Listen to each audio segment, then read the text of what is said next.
Istana tengah mengatur pertemuan Presiden Prabowo dan Ketua Umum PDI Perjuangan Megawati Soekarno Putri.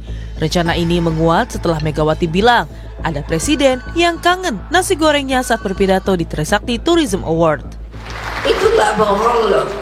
Ya gimana aja dong, masa aku udah presiden kelima, udah gitu ketua umum partai, terus suruh masakin, masak-masak, terus kasih kamu, ya enggak lah. Masa masakin buat kalian. Yang masih nanyain telus tuh tahu nggak sopo? Rahasia ya. Siapa? Ayo, presiden bolak-balik nanya, kapan aku dibikinin nasi goreng mbak ya? Ayo presiden sopo yuk. Partai Gerindra lewat Ketua DPP Daniel Anzar Simanjuntak merespon pernyataan Ketua Umum PDIP Megawati Soekarno Putri soal presiden yang minta dimasakkan nasi goreng. Daniel Anzar bilang pernyataan Megawati tersebut merupakan bentuk hubungan baik Prabowo dan Megawati. Namun, apakah pernyataan itu merupakan kode akan ada kerjasama di kabinet?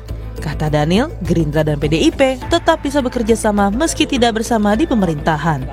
Oh, Bu Mega. Apakah itu kode untuk mengajak kerjasama ke kabinet, Pak? Pak Presiden tuh memang suka nasi goreng Bu Mega. Bu Megawati itu nasi gorengnya top. Kerjasama kan pasti. Bu Megawati kan menyampaikan akan bekerja, dan Pak Prabowo juga menyampaikan siap bekerja sama dengan pemerintah di bawah Pak Prabowo dan ingin memastikan bahwa pemerintahan Pak Prabowo itu sukses. Tapi kan kerjasama itu tidak selalu bermakna bersama-sama di dalam pemerintahan.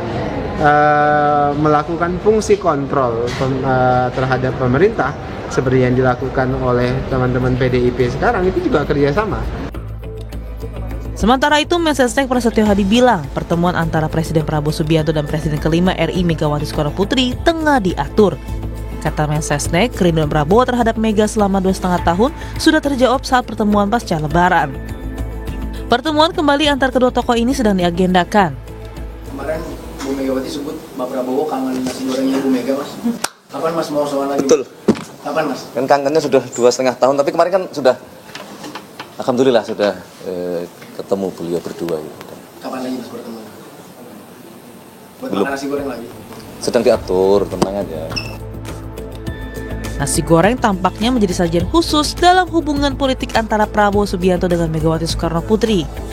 Pertemuan terbuka Prabowo Megawati di hadapan publik yang diwarnai politik nasi goreng terakhir kali terlihat pada Juli 2019 lalu, pasca Prabowo kalah Pilpres dari pasangan Jokowi Ma'ruf Amin.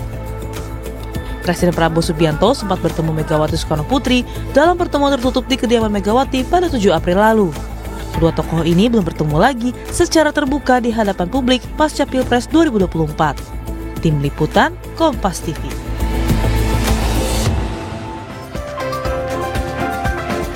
Lagi-lagi ada Megawati, Prabowo, dan nasi goreng. Tampaknya nasi goreng punya arti khusus dalam hubungan politik antara Ketua Umum PDIP Megawati Soekarno Putri dan Presiden Prabowo Subianto.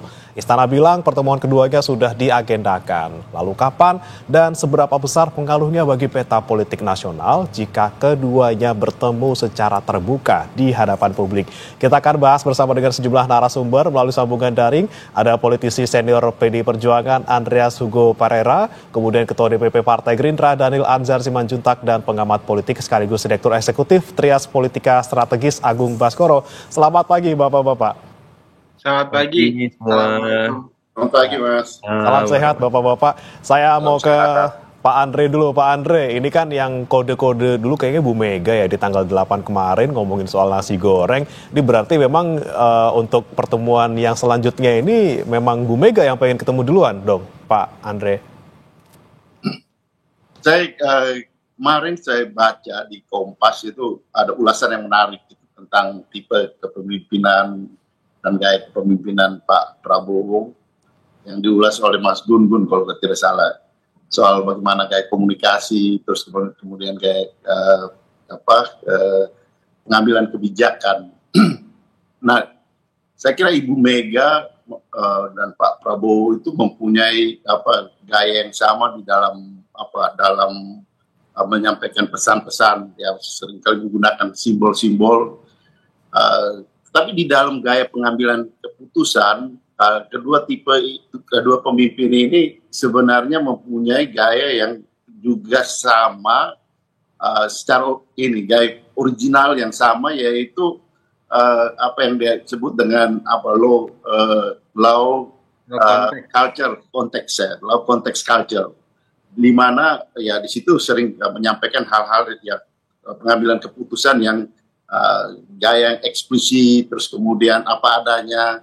Nah, di dalam pola seperti itu saya kira penting untuk yang menyampaikan simbol, menyampaikan pesan kepada masyarakat, terutama sekarang dalam situasi sekarang ini. Saya kira lebih tergantung pada Pak Prabowo bagaimana memilah kawan di dalam proses pengambilan keputusan-keputusan yang penting. Dan di situ saya kira Pak Prabowo membutuhkan ya tentu kawan-kawan yang bisa dipercaya, bisa pegang omongannya, dan kemudian ya bisa mengambil, dengan demikian bisa membuat keputusan-keputusan yang penting di dalam situasi bangsa kita ini gitu. Ya. Disinilah saya kira pentingnya komunikasi itu, pentingnya pembicaraan-pembicaraan yang terjadi antara ya Ibu Mega dan Pak Prabowo. Ya, tapi Pak Andre, apa sudah ada tanggalnya nih Pak dari Bu Mega yang menentukan? Soal itu saya kira kita tentu ya melihat bagaimana momentum waktu yang tepat untuk kedua pemimpin. Tapi sinyal-sinyal seperti itu saya kira penting untuk kemudian juga ketika pembicaraan yang benar-benar itu tadi low context culture itu gitu, di mana hal-hal yang dibicarakan itu apa adanya. Kalau dalam bahasa lebih bahasa Indonesia yang terjemahan bebasnya lebih apa adanya gitu. Ya. Kita tidak bicara banyak basa-basi, tapi kita bicara apa adanya tentang bagaimana apa yang harus kita lakukan secara bersama. Saya kira itu yang penting. Tapi kalau kita kira-kira nih Pak Andre, apakah nanti memang nunggu sebelum Kongres, jadi ketemu Pak Prabowo dulu baru Kongres, atau seperti apa nih Pak Andre? Bisa dua-duanya. Oke, bisa antara setelah atau sebelum ya, Pak Andre ya. Tapi yang penting itu adalah substansinya, gitu. Substansi dan apa yang dibicarakan. Dan dua pemimpin ini mempunyai tipe yang tidak banyak basa-basi gitu di dalam berbicara ketika mereka bertemu, dan kemudian ketika mereka membuat kebijakan. Ya saya kira di dalam proses ini saya kenal Pak Prabowo dari dulu tuh gaya apa adanya, gaya straight to the point gitu. Yang oleh Mas Gun-Gun kalau tidak salah kemarin di Kompas itu diulas sebagai low context culture, dan itu saya pikir penting untuk situasi Indonesia kita saat ini. Dan dengan dalam pola seperti itu, partner yang tepat menurut saya partner yang tepat itu bicara Ibu Mega. Baik. Saya ke Bang Daniel. Bang Daniel, gimana untuk dari Pak Prabowo sendiri, apa memang sudah ada omongan di kapan kira-kira sudah menentukan tanggal seperti itu, Bang Daniel? Pada prinsipnya Pak Prabowo memang sejak awal kan ingin terus membangun komunikasi kebangsaan, komunikasi secara personal dengan Ibu Megawati. Pun demikian dengan tokoh-tokoh yang lain yang bagi Pak Prabowo perlu didengarkan dan dimintai nasihat. Itu poin pertamanya, Mas. Kemudian kedua, menariknya adalah memang Pak Prabowo suka cerita bahwasannya beliau suka nasi goreng Ibu Megawati. Nasi goreng Ibu Megawati itu enak. Malah sekarang saya berpikir, Bang Andreas, pernah nggak makan nasi goreng Bu Megawati? Malah justru saya pengen sekali sekarang juga ikut menikmati nasi goreng Bu Megawati. Tapi terlepas dari itu, Mas, ada filosofi yang menarik dari politik atau silaturahim nasi goreng ini. Nasi goreng ini adalah makanan populer di Indonesia, bahkan seringkali disebut kuliner rakyat. Ada dua hal yang saya tangkap dari politik nasi goreng. Pertama adalah ini simbol kebersamaan. Kenapa? Karena memang ini makanan populer bagi rakyat Indonesia. Dia simbol kebersamaan. Dia dinikmati enaknya itu pas hangat. Setelah dimasak hangat begitu, kemudian dimakan bersama-sama untuk membangun persatuan. Itu simbolisasinya adalah persatuan. Nah, kemudian nasi goreng itu adaptasi kultural. Ya. Dia asalnya dari Tiongkok, kemudian diadaptasi oleh kuliner Indonesia, bahkan sekarang modelnya macam-macam. Nah, saya mau katakan apa? Politik nasi goreng ini adalah politik persatuan, politik yang dimana adaptasi terhadap perubahan-perubahan kebangsaan itu harus terus dilakukan untuk bersama-sama menuju Indonesia yang lebih maju. Ya. Itu agaknya pesan yang ingin disampaikan oleh Ibu Megawati, dan Pak Prabowo menyambut dengan baik karena memang persatuan, kemudian adaptasi terhadap perubahan-perubahan untuk kemajuan itu yang dihendaki oleh Pak Prabowo dan dihendaki oleh seluruh rakyat Indonesia. Oke, Gitu. baik. Ini ngomongin soal simbol nasi goreng ya. Tadi kata Pak Andre membaca di Harian Kompas, di ulasan Kompas, ada soal low culture konteks. Kemudian saya mau ke Mas Agung. Mas Agung, Anda melihat simbol nasi goreng ini yang memang selalu identik dengan Pak Prabowo dan juga Bu Mega, ini seperti apa? Inikah memang satu-satunya simbol yang bisa digunakan untuk menyatukan dua tokoh ini atau seperti apa? Ya, ini sebenarnya deja vu politik sih Mas ya, karena kita tahu nasi goreng ini juga pernah menjadi problem solver antara relasi Ibu Mega dengan almarhum Pak Gus Dur ya, karena waktu itu juga ada dinamika politik. Tiba-tiba Pak Gus Dur datang ke Tuku Umar minta dimasakin nasi goreng. Nah setelah itu baik tuh hubungan hangat lagi. Nah 2019 Ibu Mega memasakkan nasi goreng juga ke Pak Prabowo. Pak Prabowo-nya jadi Menhan semacam itu. Nah saya nggak tahu 2025 ini ada hal besar apa yang akan mengikuti ataupun mengitari politik nasi goreng yang akan dimasak Ibu Mega. Apakah Bang Andrea udah senyum-senyum itu Bang Andreas. Derajat mitra kritisnya berkurang. Kalau saya udah ngomong proporsi aja nih. Dari 50% menjadi 25% mitra kritis. Jadi mitra strategis yang 75%. Atau memang ya udah deh. 100% aja mitra strategis ya. Mitra kritisnya nanti dulu.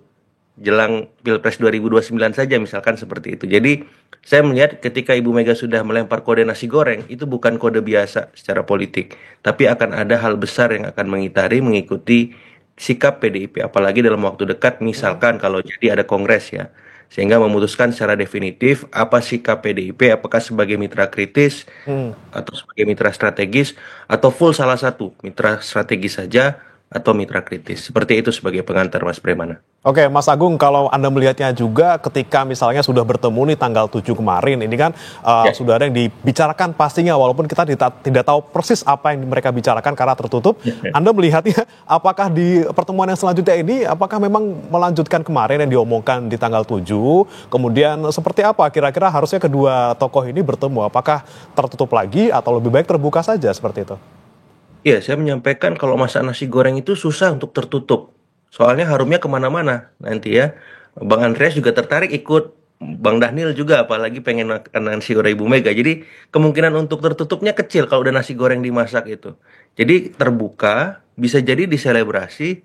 Dan kalau di pertemuan pertama ada banyak hati yang dijaga ya. Hati yang di Solo, hati publik yang lagi merasakan ekses kebijakan, maupun hati-hati yang lain lah semacam itu. Nah sekarang ini hati-hati itu sudah siap menerima apa adanya tadi ya, low context culture itu.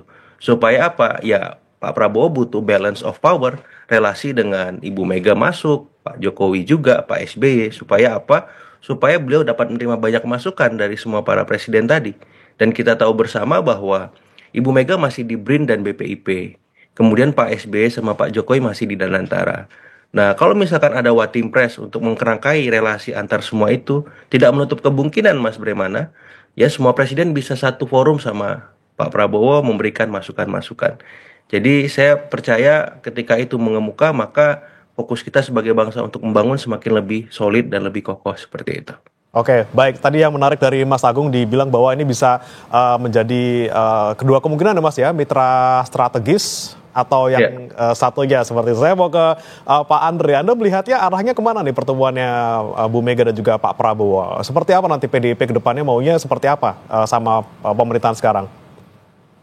Ya, saya kira yang penting itu adalah ya pembicaraan, pertemuan dan kemudian pembicaraan yang saya tahu, saya kira kita semua mengenal tipe dari kedua pemimpin ini yang kalau bicara di dalam proses pengambilan kebijakan dan kemudian bagaimana mereka berpendapat secara original itu biasanya baik Ibu Mega maupun Pak Prabowo itu bicara apa adanya di antara mereka gitu.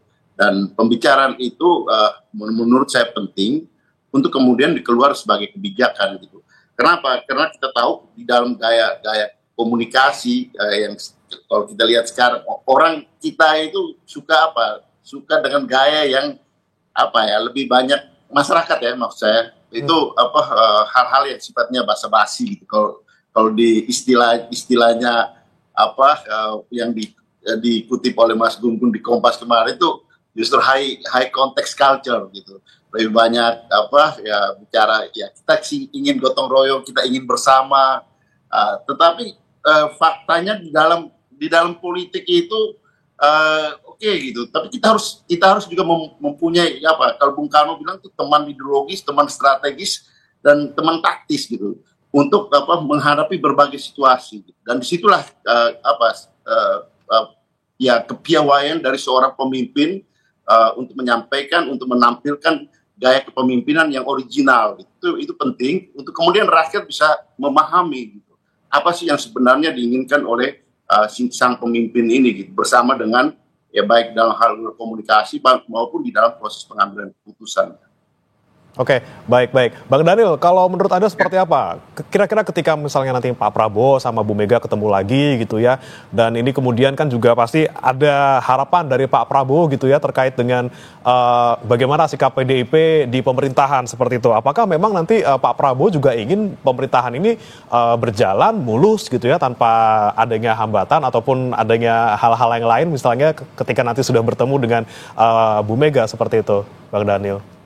Ya, kalau pemerintahan ada hambatan itu hal yang wajar ya, dan hambatan itu yang justru menjadi tantangan yang harus diselesaikan dan ditangani oleh pemerintahan pada saat ini.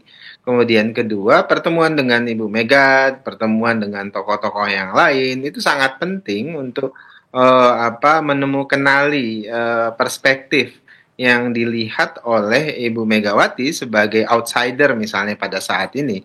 Karena kadang-kadang outsider ketika melihat dari jauh itu bisa melihat lebih luas, helikopter view gitu kira-kira, dan itu akan sangat membantu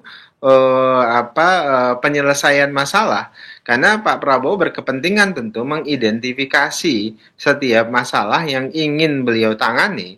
Karena perspektif seorang mantan presiden itu tentu berbeda dengan perspektif seorang Dhanil misalnya. Kenapa? Karena beliau pernah menangani secara langsung, kemudian presidential feeling itu beliau dapati. Nah, itu yang kemudian akan sangat membantu Pak Prabowo ketika berbicara dan berdiskusi banyak dengan Ibu Megawati. Kemudian ketiga, kalau terkait dengan posisi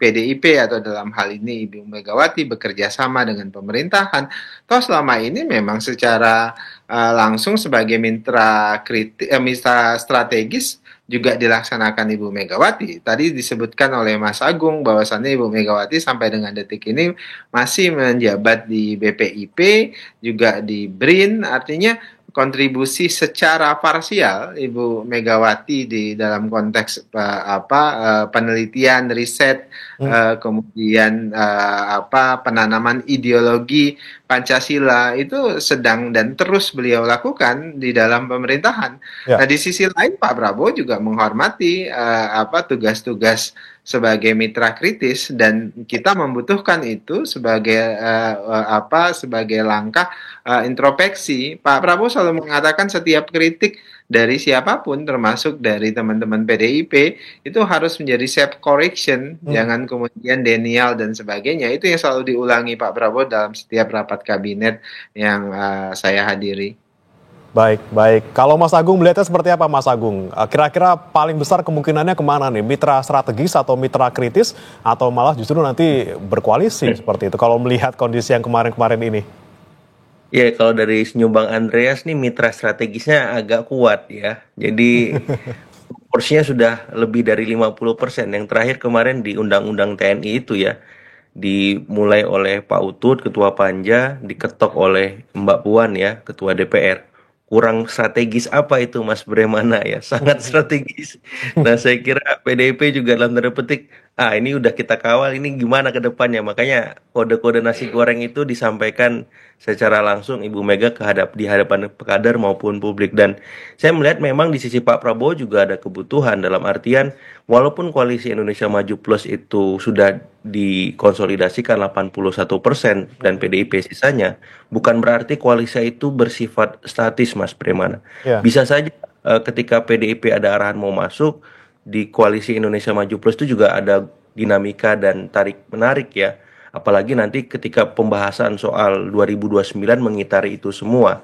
Sehingga bisa jadi ya PDIP ini bisa menjadi semacam exit strategi ataupun buffer strategi dari Pak Prabowo untuk memastikan Kim Plus ini tetap solid, nggak ada PDIP, apalagi ketika PDIP masuk semacam itu, sehingga balance of power itu terjadi, tidak ada kecenderungan ataupun kedekatan khusus kepada salah satu katakanlah presiden dari sisi Pak Prabowo, sehingga beliau bisa memainkan politik yang sehat dan demokrasi yang berkualitas kepada semua pihak, kepada semua partai manapun. Artinya beliau punya punya jalur, punya visi, punya jalan. Tidak ada ya istilahnya kecenderungan bahwa satu tokoh saja beliau bergantung satu partai saja, tidak demikian. Dengan hadirnya PDIP itu bisa membuat semuanya menjadi rasional, realistis dan objektif melakukan relasi dengan Gerindra maupun dengan Presiden Prabowo seperti itu. Oke, Pak Andreas, gimana nih menanggapinya? Benarkah memang nanti lebih ngarahnya ke strategis dibanding dengan kritis? Misalnya mungkin apakah selama ini Bu Mega akhirnya sudah melunak gitu ya, berada di luar pemerintahan, Bang Andre? Saya kira kita terlalu banyak repot dengan istilah-istilah gitu, terminologi yang kita kemas gitu. Nah ini yang dibilang high context culture itu gitu kan. Kadang-kadang kita dalam berkomunikasi kita mengemas itu menjadi seolah-olah indah semuanya gitu. Tetapi di dalam kenyataan justru ya lebih banyak pura-puranya gitu. Nah ini misalnya, saya ambil contoh, ketika di zaman Pak SBY dulu, PDI Perjuangan satu-satunya partai yang berada di luar pemerintahan. Tapi tidak kalah juga yang ada di dalam pemerintahan itu justru melakukan kritik-kritik yang keras, bahkan lebih oposan dari PDI Perjuangan, membuat pusing pemerintahan pada waktu itu gitu. Kenapa? Kita terlalu banyak sibuk dengan kemasan terminologi ini gitu. Sementara konteks substansinya kita tidak perhatikan. Saya kira saat ini waktu yang tepat, saya kira Pak Prabowo memahami persis atau Ibu Mega pun memahami persis untuk kita lebih melihat pada aspek substansinya gitu. Saya katakan tadi misalnya di dalam berkomunikasi untuk menyenangkan publik kita ya menggunakan istilah-istilah yang high context culture tadi, tapi di dalam pengambilan kebijakan saya kira lebih tepat waktunya untuk low context culture. Apa adanya, kita melihat proses problem-problem apa yang kita hadapi, dan itu saya kira dalam hal ini baik antara Ibu Mega maupun Pak Prabowo ketika mereka berbicara, saya yakin bahwa itu akan dibicarakan secara terbuka apa adanya, dan seperti apa yang tadi Mas Daniel sampaikan gitu. Mungkin di dalam konteks ini Ibu Mega melihat dari helikopter view-nya gitu, untuk menyampaikan apa adanya kepada Pak Prabowo, dan saya kira itu penting bagi Pak Prabowo yang sedang mengendalikan helikopter itu gitu, untuk kemudian kita jangan sampai ya mengarah ke gunung yang dibuat oleh diciptakan oleh orang yang berada di dalam helikopter itu sendiri gitu. Jadi ini situasi-situasi yang kita perlu pilah betul untuk melihat sebagai orang yang tidak langsung berada di dalam. Ya buat saya, buat kami, saya kira itu penting untuk disampaikan kepada Pak Prabowo. Ya, Anda setuju, Bang Daniel, pernyataannya tadi takut siapa ada yang jadi pura-pura di dalam ataupun seperti apa nih kalau Anda melihatnya, dan kira-kira nanti memang apakah pertemuannya tadi terbuka atau tidak seperti itu enaknya? Kalau kata Pak Andre kayaknya lebih enaknya terbuka gitu ya, kalau dari Bu Meganya bilang seperti itu. Ya, dalam politik pasti ada yang pura-pura begitu, pura-pura mendukung, pura-pura tidak mendukung, kan selalu ada yang begitu. Ada panggung depan, ada panggung belakang, begitu. Itu kan selalu terjadi dalam politik. Tinggal sensitivitas kita melihat mana panggung depan dan panggung belakang itu dibutuhkan, baik sensitivitas para pemimpin politik termasuk sensitivitas dari rakyat. Itu penting sekali karena ketika rakyat paham ini adalah panggung depan misalnya, mereka akan berusaha mencari fakta panggung belakang, dan itu yang menjadi upaya koreksi yang bisa dilakukan oleh rakyat termasuk para pengamat.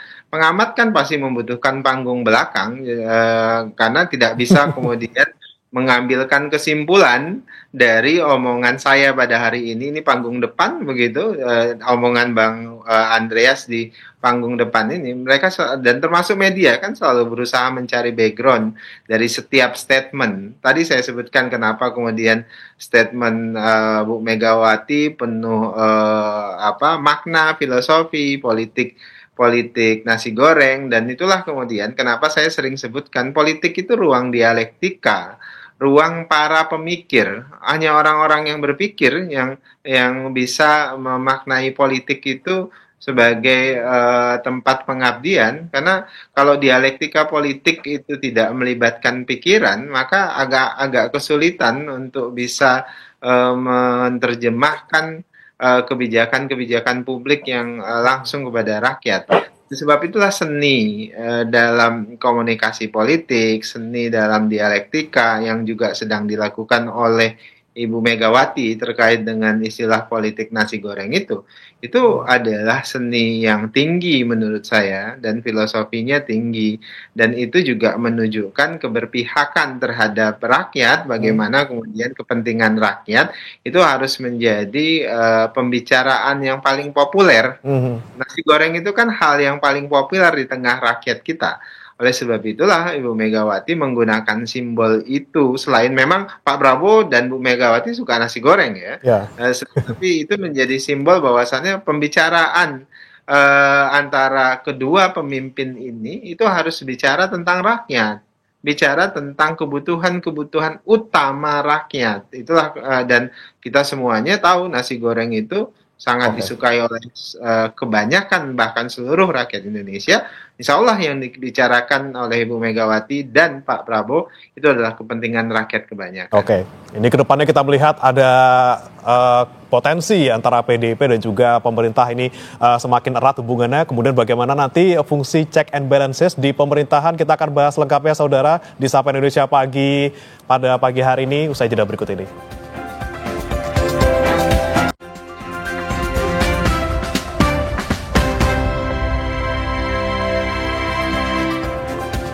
Anda masih di Sapa Indonesia Pagi, saudara. Kita bahas kembali politik nasi goreng antara Megawati dan Prabowo. Apakah terulang lagi di waktu dekat ini?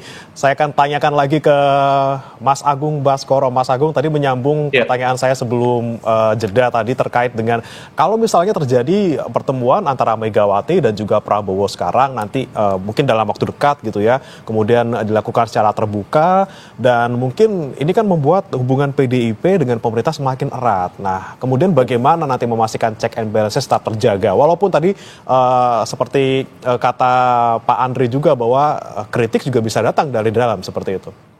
Persis. Jadi kalau saya melihat karena ini nasi goreng, kemungkinan dimasaknya di Teku Umar, Mas. Bagaimana ya? Jadi kalau di luar Teku Umar, peralatan masak nasi gorengnya nggak lengkap kayaknya Bang Andreas ya. Itu satu. Biasanya nasi goreng tergantung tuan rumahnya, Mas. Nah itu dia, makanya jadi Teku Umar sangat potensial jadi tuan rumah dimasaknya nasi goreng ini. Yang kedua memang bisa jadi sebelum Kongres digelar, karena keputusan definitif tentang sikap PDIP kan akan diputuskan di Kongres. Bisa jadi pertemuan digelar sebelum Kongres dilaksanakan. Jadi kalau ditanya kapan, ya tergantung Kongresnya kapan.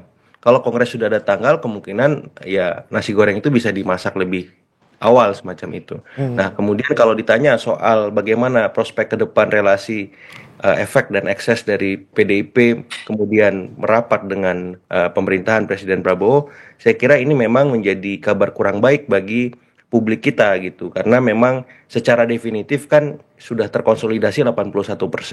Kalau misalkan sisanya 19% juga terlibat masuk, otomatis publik mau tidak mau yang menjadi tulang punggung demokrasi kita untuk mengawal intensif pemerintahan supaya check and balances itu bisa optimal. Walaupun tidak menutup kemungkinan PDIP tetap ada sisa mitra kritisnya, kemudian di Kim Plus juga seperti Bang Andreas sempat elaborasi di masa Pak SBY juga banyak beberapa partai memainkan peran lebih oposisi ketimbang PDIP itu sendiri seperti itu. Jadi saya melihat ke depan prospek itu yang akan mengemuka dan mau tidak mau ya publik harus mengambil peran ya baik secara langsung ataupun tidak untuk memastikan demokrasi kita check and balancesnya bisa tetap optimal, karena kalau tidak nanti ada hal-hal yang kita khawatirkan akan mengemuka kembali, misalkan soal bahasan undang-undang yang kurang partisipatif, terus ada kebijakan-kebijakan yang diputuskan kurang sosialisasi semacam itu, dan kalau publik tidak mengawal itu day to day secara politik semacam itu, nah kekhawatiran itu bisa terulang dan terjadi kembali, Mas Bremana, seperti itu. Oke. Ada pandangan juga Mas Agung terkait dengan kemungkinan pertemuan Pak Prabowo dan juga Bu Mega ini, ada yang bilang bahwa ini sebenarnya upaya dari Pak Prabowo untuk dalam tanda kutip sedikit demi sedikit lepas dari asosiasi publik dengan mantan presiden yang sedang kita bicarakan beberapa waktu terakhir ini gitu ya. Apakah memang ini menunjukkan bahwa oke, Pak Prabowo bilang saya dekatnya ke semua mantan presiden kok, nggak cuma ke salah satu tokoh saja gitu. Dan apakah emang ini tujuannya gitu ya untuk menunjukkan bahwa seperti itu, tidak hanya dekat ke salah satu mantan presiden saja? Persis, karena kan kita tahu dalam beberapa waktu terakhir kemarin sempat menguat ya isu soal matahari kembar, soal presiden boneka, dan tiba-tiba ada nasi goreng masuk.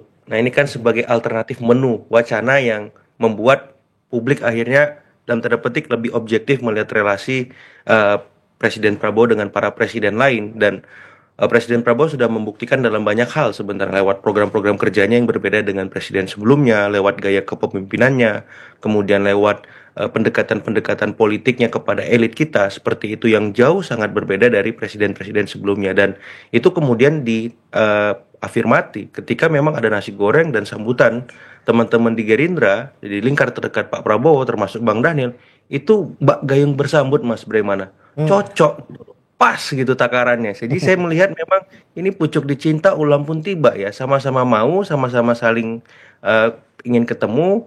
Sepertinya emang hatinya sudah cocok satu sama lain. Di luar memang ada hati yang lain juga yang perlu dijaga semacam itu. Karena mau tidak mau kan mencari formulasi yang pas, dosis yang tepat untuk membuat ya semua para presiden ini nyaman itu kan nggak mudah. Tapi Pak Prabowo saya yakin punya formulasi-formulasi jitu ya di bawah di bawah pengalaman dan pengetahuan beliau selama ini saat berrelasi dengan para presiden tadi seperti itu. Ya, ngomongin soal nasi goreng tadi ya, takarannya harus pas, kemudian juga pastinya harus ada topping-toppingnya nih. Saya mau tanya ke Pak Andre dulu. Pak Andre, ada topping ini nggak soal Wapres di 2029 nggak kira-kira kalau Pak Prabowo dan juga Bu Mega ketemu? Kan bisa jadi ini ada topping soal Wapres 2029 nih, Bu Mega.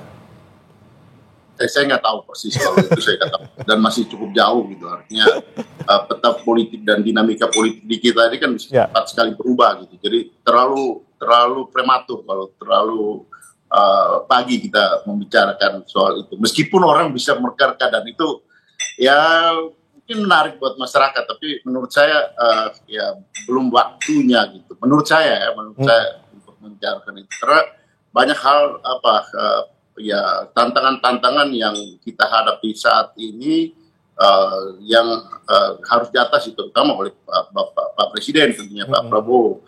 Tapi orang lain mungkin berpikir seperti itu gitu. Nah saya kira justru itu kita tidak terjebak di dalam cara berpikir orang yang melihat dari kekuasaan ke kekuasaan, dari pemilu ke pemilu gitu. Karena disinilah kita perlu ya kalau Anda berada bersama dengan kekuasaan, ya bagaimana kita setelah memenangkan kekuasaan itu, bagaimana kita menggunakan kekuasaan itu untuk kepentingan dan janji-janji yang sudah kita sampaikan kepada rakyat. Itu saya kira prinsip itu ya PDI Perjuangan kita pegang betul, bagaimana ya kita melihat pentingnya ya ada di dalam proses pemerintahan maupun ada di luar proses pemerintahan, tapi kita bagaimana menggunakan PDI Perjuangan, partai yang meskipun kita tidak ada di dalam pemerintahan saat ini, tapi di DPR, di parlemen kan mempunyai kekuatan yang cukup besar untuk juga bersama-sama di dalam proses membangun negara. Saya kira itu yang paling penting gitu. Artinya tidak hanya kita melihat dari kekuasaan dari waktu ke waktu, habis pemilu kita berpikir untuk pemilu berikut. Meskipun kita tahu bahwa ada orang yang berpikir seperti itu gitu. Oke. Ya Bang Daniel, Anda setuju Bang Daniel, kita nggak usah ngomongin soal pemilu ke pemilu karena memang masih jauh, tapi kan omongan dari luar ini sudah sangat ramai gitu ya. Ini ngomongin Wapres kali ya ketika Pak Prabowo ketemu sama Bu Mega gitu. Tidak, jadi ya terlalu tadi disebutkan oleh Bang Andreas, terlalu dini, terlalu subuh kira-kira begitu kalau bicara tentang itu. Karena politik kita kan faktanya ya detik terakhir. Jadi sabar saja, yang jelas yang akan dibicarakan oleh Ibu Megawati dan Pak Prabowo tadi saya sebutkan hal-hal yang terkait dengan nasi goreng. Maksud saya adalah terkait dengan kepentingan rakyat banyak. Nasi goreng itu kan seleranya seluruh rakyat Indonesia. Artinya simbolisasi nasi goreng itu adalah simbolisasi kepentingan rakyat banyak. Ya tentu yang akan dibicarakan adalah bagaimana pembangunan yang akan dibawa oleh Pak Prabowo 5 tahun ke depan, 4 tahun lebih ke depan itu bisa lebih baik, bisa ada harmonisasi, kemudian ada akselerasi. Nah itu yang diharapkan oleh Pak Prabowo. Kemudian yang kedua terkait dengan hati-hati lain tadi yang disebutkan oleh Mas Agung, ya nasi goreng itu pakai hati enak begitu, jadi bahkan pakai hati begitu supaya kemudian rakyat itu bisa menikmati nasi goreng yang lebih enak. Maksud saya adalah kebijakannya itu jauh lebih baik begitu, kebijakannya jauh lebih menguntungkan kepentingan rakyat banyak. Jadi ketika nasi goreng ditambah hati, artinya adalah kepentingan rakyat banyak itu jauh lebih bisa dilayani dan bisa lebih baik. Kenapa? Karena ada komunikasi yang baik antar presiden yang sedang memerintah dan sedang memimpin dengan mantan presiden yang punya pengalaman panjang melayani rakyat. Kira-kira begitu. Nasi goreng pakai hati enak, tapi kalau tanpa kerupuk kurang lengkap katanya ya. Saya ke Mas Agung, ini kalau kerupuknya ini kan dibilang kan pendamping gitu ya. Tadi saya bilang juga butuh topping, pendamping. Ini kan ngomongin soal wakil juga nih ya. Gimana nih Mas Agung, benarkah kita terlalu awal untuk ngomongin soal kerupuk ini? Kita kasih kerupuknya nanti aja deh di akhir, seperti orang-orang bikin nasi goreng gitu ya. Sebenarnya 2029 itu yang memanaskan awal Gerindra, Mas Bremana ya. Karena sudah mendeklarasikan awal Pak Prabowo. Cuman Wapres ditahan dulu. Sama seperti PAN. Ya, presidennya Pak Prabowo, Wapres nanti dulu. Ya, Demokrat ngasih sinyal, Golkar juga ke Pak Prabowo semuanya. Wapres nanti dulu. Nah, saya nggak tahu nih PDIP. Presidennya Pak Prabowo, Wapres, kita kan nggak ngerti. Jadi sebenarnya udah panas nih mesin. Ya, jadi kalau misalkan tadi Bang Andre, Bang Daniel malu-malu, nah saya nggak boleh malu-malu, harus low context culture ini ngomongnya apa adanya ya kan. Karena ini bisa jadi topping yang dibahas juga, walaupun bisa jadi bahasanya tadi ya, misalkan ada soal, ini kalau PDIP sebagai mitra strategis, boleh nggak nambah lagi kadernya misalkan kan kader tidak langsung ada Ibu Sri Mulyani, Pak Budi Gunawan, atau Pak Basuki misalkan. Tambah lagi boleh nggak Pak Prabowo misalnya nih, saya coba berdialog imajiner di tengah-tengah antara Pak Prabowo dengan Ibu Mega ya, itu boleh nggak nambah lagi kader yang tidak langsungnya. Tapi kalau misalkan ada kader utama yang lebih bagus, kenapa nggak menggantikan dalam tanda petik menteri-menteri di kabinet sekarang yang kurang maksimal misalkan. Satu, yang kedua mungkin Bu Mega juga nanya, Pak Hasso ini gimana kabarnya Pak Prabowo nanti. Nah bisa juga kan seperti itu. Saya kemudian bisa juga bahasanya soal ini gimana nanti hati para presiden lain kalau Pak Prabowo ketemu saya di mana posisi duduknya kalau misalkan kita ketemu bareng-bareng, karena biar bagaimanapun Pak Prabowo pengen dikenal juga sebagai presiden pemersatu yang bisa memastikan semua para presiden ini bisa bersama dalam satu meja seperti itu. Oh iya Bu, nanti saya siapin yang ini Bu, semacam itu, aman Bu, tenang, pokoknya Ibu nggak usah khawatir. Saya kira bahan-bahan toppingnya gitu begitu, tapi 2029 masuk tapi mungkin belum yang utama Mas Breman. Seperti itu. Tapi PDIP minimal sudah mikir nih, Pak Prabowo lagi atau siapa ya, Presiden siapa dari misalkan PDIP, kalau memang ada yang Vice President look gitu kan, kenapa enggak gitu. Ya bertanding secara sehat, tinggal Pak Prabowo nanti milih mana yang paling solid, paling kokoh menguatkan kaki-kaki politiknya di hadapan masyarakat saat Pilpres digelar. Nah tadi yang menarik Mas Agung, Anda sampaikan kalau misalnya Pak Prabowo dan juga Bu Mega ini semakin dekat, kemudian bagaimana dengan Pak Jokowi gitu kan? Sekarang wakilnya anaknya Pak Jokowi, terus kemarin juga sedikit banyak tentunya peran Pak Jokowi untuk kemenangan Pak Prabowo juga besar seperti itu. Gimana Mas Agung melihatnya? Ya, karena politik dinamis, ya bab Presiden Jokowi dengan misalkan Wakil Presiden Gibran itu kan memang 2024. Dan memang ada fakta historis di politik kita bahwa di term kedua itu wapresnya selalu beda, Mas Bremana. Pak SBY dengan Pak JK, kemudian dengan Pak Budiono. Kemudian Pak Jokowi dengan Pak JK, kemudian dengan Pak Maruf Amin. Nah, ini Pak Prabowo ini akan mengikuti linear semacam itu yang beda, sehingga Mbak Puan ada peluang juga kan mendampingi.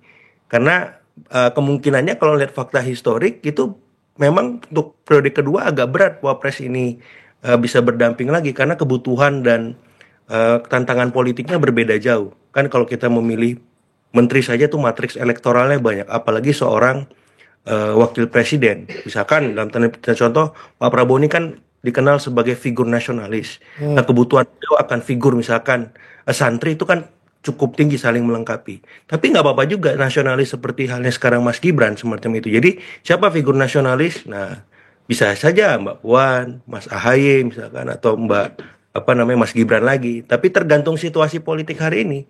Kalau misalkan hari ini memang dalam tanda petik keluarga Solo terus mendapat serangan bertubi-tubi, ya saya agak pesimis Mas Gibran bisa menjadi pendamping kembali. Walaupun tidak menutup kemungkinan bisa, ya asal memang manuver-manuver taktis Mas Gibran dan keluarga Solo itu bisa menepis serangan tersebut, memastikan mereka punya posisi tawar politik. Dalam artian misalkan Mas Gibran gabung ke partai. Tapi kalau Mas Gibran sampai sekarang misalkan belum dan partainya tidak misalkan lebih solid dari PDIP, Pak Prabowo bisa melirik-lirik Bang Andreas sama calonnya nanti kan, karena lebih seksi secara elektoral di 2009 nanti, walaupun memang ada peluang yang lain, karena di Kim Plus juga ini kantrian juga panjang Mas Bremana ya, karena masing-masing ketumnya juga melirik nih, ini saya udah umur segini kok belum wapres, sementara yang muda udah jadi wapres kan, seperti itu. Jadi saya melihat Pak ya, belum pemgerupuknya ya. Itu dia. Jadi topiknya mungkin 2029 saya kira dibahas, tapi nggak akan mendominasi. Yang paling dekat memang soal stabilitas nasional dalam konteks pemerintahan ya. Bagaimana kinerja pemerintah hari ini di bidang ekonomi bisa lebih baik. Terus ada menteri-menteri yang problematik, PDIP bisa ngambil peran di mana seandainya ada reshuffle misalkan seperti itu. Dan soal kasus-kasus hukum yang mengitari kader-kader PDIP, saya kira juga itu akan menjadi bahan pembicaraan yang cukup akan banyak dibahas macam itu. Baik, saya ke Pak Andre terlebih dahulu. Sebelum kita closing, Pak Andre masih jauh ngomongin soal Wapres, tapi harapan terdekat untuk pertemuan kedua tokoh ini dari PDIP seperti apa, Pak Andre? Ya, saya kira pertemuan yang akan datang itu ya pasti pembicaraan yang ya tadi nasi goreng dengan bumbu-bumbunya yang pas, yang tentu itu untuk yang kalau tadi Mas Daniel selalu katakan bahwa nasi goreng itu adalah makanan rakyat, ya untuk hidangan untuk bukan hanya mereka berdua, tapi kemudian untuk rakyat, dalam arti bahwa ya apa yang dibicarakan itu adalah hal-hal yang berkaitan dengan ya bagaimana bangsa ini ke depan. Jadi artinya lebih substantif gitu pembicaraan itu, lebih apa adanya, lebih bagaimana melihat problem-problem yang dihadapi Pak Prabowo di dalam, Ibu Mega melihat dari itu tadi helikopter view dari luar, tapi memberikan masukan-masukan yang apa adanya, tidak sekedar hanya yes man, ya bapak, tetapi juga menyampaikan apa adanya. Tentu saya kira itu juga akan sangat bermanfaat baik untuk Pak Prabowo maupun untuk bangsa. Baik, kalau dari Bang Daniel seperti apa Bang Daniel, kalau dari Gerindra? Ya, tentu kami berharap Ibu Megawati, pertemuan Bu Megawati dan Pak Prabowo itu bisa menghasilkan jalan baru bagi rakyat banyak. Jadi ada saran, ada masukan, ada kritik dari Ibu Megawati yang harus dilakukan oleh Pak Prabowo, harus diperbaiki oleh Pak Prabowo, itu akan menjadi jalan baru yang positif untuk kepentingan rakyat banyak. Kemudian kedua, kenapa masukan dari Ibu Megawati itu penting? Ibu Megawati kan selama ini termasuk yang konsisten menjaga demokrasi kita agar tetap sehat, dan saya secara pribadi mengakui itu. Dan di balik sikap keibuan, kemudian agak sulit berkompromi, ya, itu memberikan ruang buat demokrasi kita supaya bisa dijaga dengan baik. Karena dan harus diakui untuk beberapa momentum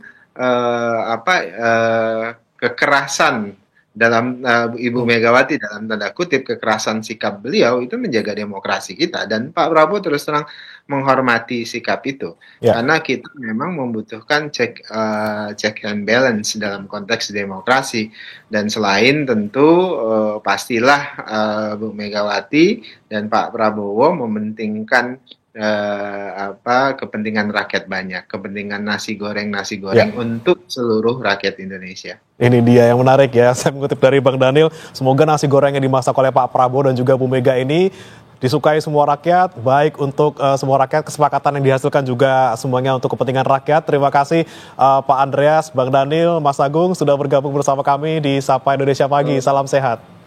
Halo.